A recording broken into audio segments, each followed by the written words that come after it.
I'm an old Mercury guy, but recently had to replace the water pumps on two identical 1990 Johnson 90 horsepower engines. My first word of advice is do not remove the carburetors, especially to get to the clip and pin for your shift linkage. It's really easy getting the clip off once you know what you're looking to do. Prior to my second water pump replacement, I was purchasing a battery at my local auto supply and noticed this in the discount bin at the cash register. It's a long, curved, needle-nose plier, well worth the $12 it cost me.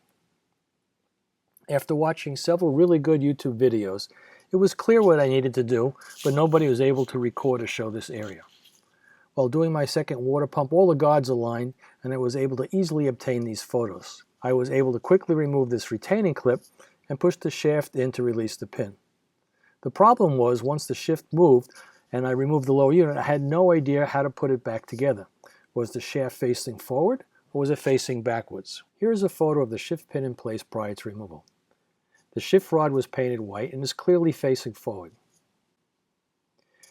You can see the shift shaft is black and the silver pin is in the hole. Prior to the removal, the engine was placed in neutral.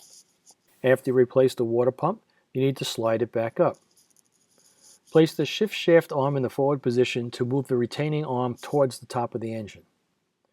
When you push the lower unit back up, there's a good chance that the shift rod will move up to the left or the right, and the hole will not be lined up with the shift arm. With a very long screwdriver, push on the bent part of the shift shaft until the pinhole on the shaft is clearly visible and the bend is facing the front of the boat. Once the pin is back in place, you need to replace the clip so the rod doesn't slide back in. You may need an extra pair of hands to do this. While holding the shift shaft towards you, and the shift back bushings are all back in place, you need to gently push the retaining washer away from you until you find the clip hole, and then push the clip back in place. I hope you've enjoyed watching this brief video. Please like, subscribe, or leave a comment. Have a great day today and every day. See you on the water.